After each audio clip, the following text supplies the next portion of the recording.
when you're sort of training for a marathon, or even when you're racing the marathon, it's not the kind of event that you can like lean into it. If you've ever watched horse racing, I think they call it coming up off the bridle, and they come up off the bridle and they're getting the horse going.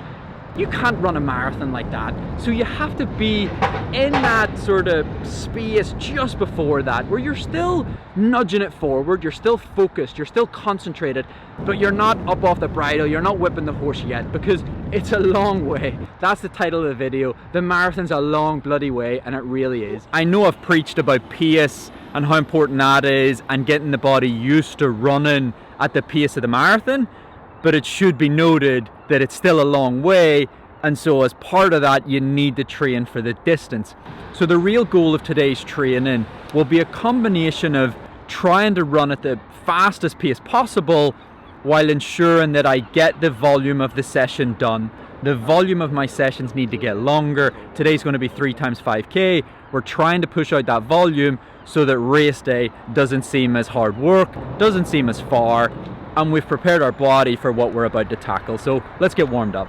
Okay, so the warm-up today, it will just be to bulk out the session a little bit, get the legs moving, get some of the muscles sort of activated. This is where, if you've had little niggles or any little sort of injuries playing at you, it's a good idea to get some activation going. So my sort of like hamstring tendon hasn't been happy, which means it's really important that I get that warmed up, plus sort of activated to be able to handle the day. All right, so a little bit of a warm-up done, the 2-mile run portion done. Today, like I talked about, it's all about that volume of the session. I did preach about pace. It's not that I'm trying to contradict myself. It's not that I'm now suddenly saying take a U-turn on the pace stuff. But running is kind of like, it deserves a good balance, because that's kind of how you get it to work. That's how you get the sort of training and the physiology and the aerobic system, all of it to come together. So if you're looking at what you're doing and it sort of seems like what you've been doing lately is just on the sort of side of a bit too hard, always a little bit too hard, always a little bit too fast, even if it is the pace you'd like to race on race day, but let's be honest, sometimes you're not there yet. So I've put this big old emphasis on pace, and if you watched last week's video, I then was only able to do the 6-mile session. I wasn't able to do 8. I certainly wasn't getting 10-mile done that morning. So the sort of idea of this morning is to shoot somewhere in the middle, where you're still trying to run at a decent pace in your 3 times 5k reps, and close to marathon effort, but by going a little bit slower in the first rep, you're guaranteeing that you're going to sort of hit the volume. If it sort of scares you 3 times 5k at a certain pace, it's likely that then that pace is a little bit too quick for you that day. So rather than keep looking at the watch, get into a rhythm that you know for sure, I can run 3 times 5k at this sort of effort. If you have to go a little bit slower week 1, you've hopefully got another week that you can back it up. I have roughly 4 more Wednesdays that I can take advantage of, but it's about time that I just nailed the volume. Get volume in, get to 10 miles, you know? So that's the plan for today. Let's see how it works out. Warm-up sort of wrapped up, some drills to do, a couple of plyometrics, some of the activation stuff that we talked about, and then we'll get stuck into the reps. I'll fuel during the session, and we'll see how it goes. So I was watching the documentary on Kipchoge. It was a news sort of channel had done it, and honestly it made sense to me why he's good at marathon.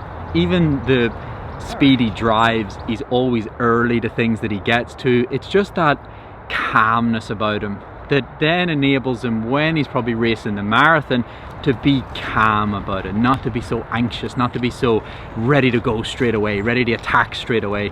But with that in mind, all we're trying to do, especially when you're trying to bring volume into the training, don't be as in a hurry. I know sometimes in life we are in a hurry. You're maybe training during your lunch break, before work, etc. But just try to slow things down a little bit and work your way into the session, and I guarantee you that the speed will come towards the end of the session and you'll probably feel way better. So with that in mind, I'm not going to focus too much on the Garmin. I'm just going to start to get into the session. I do feel good during that warm-up, and so pace might be pretty good, but the emphasis for today cannot be overstated. We're trying to bank that volume. All right, so look, that's job done. I said volume was really important today, and I think when you're starting to go into volume, I'm checking lactate after each rep, and the reason you check lactate is to see more precisely what fuel you're burning, or more specifically how much fuel you're burning is sort of a way to look at it. So the higher the lactate number, the more fuel and the more carbohydrates your body is basically being put under more stress, which requires more fuel and more carbohydrates. So you're looking at those numbers, you're checking those numbers, not just to be like a data guy, but also just to sort of see what's happening under the legs. When I did Dublin Marathon, I think it was like 2018, 2019, I felt absolutely awesome. And I think I caught up with the lead group. I think it was 2018. I really struggled in the end, but I caught up with the lead group about mile 16, mile 17, and we were kind of going up the hills, and I was probably the one pushing the pace, thinking this is going to be an epic day. And then what sort of happened next was I got to, I think, like 21, 22, and suddenly the legs started to feel heavy, and I fell apart drastically. You're talking about, instead of 5-minute 10 per mile, 6:10, 6:30, 6:45. Really wasn't sure if I'd like get home and I'd even finish the race. And what I learned that day was it's not just about where's the heart rate at. You can see me gliding today. I'm looking good, I'm feeling good in those reps. We sort of went 16:15 for 5k, 15:50 for 5k, 15:45 for 5k, and things are looking real good. But it's not just how you're feeling in those early stages. That's still only like 10 miles today. It's what's happening inside the muscles. How much fuel are you burning? How much of your carbohydrate stores are you sort of going through?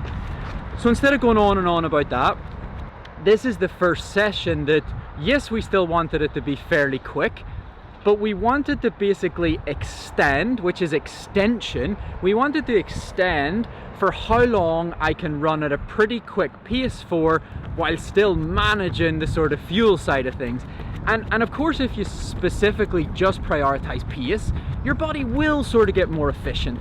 But if all your sessions are kind of being cut in half because you're getting too tired, well, then you're never really going into that extensive part of it.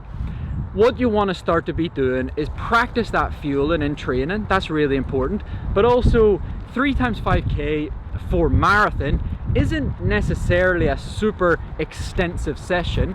The marathon's 42.2k or 26.2 miles.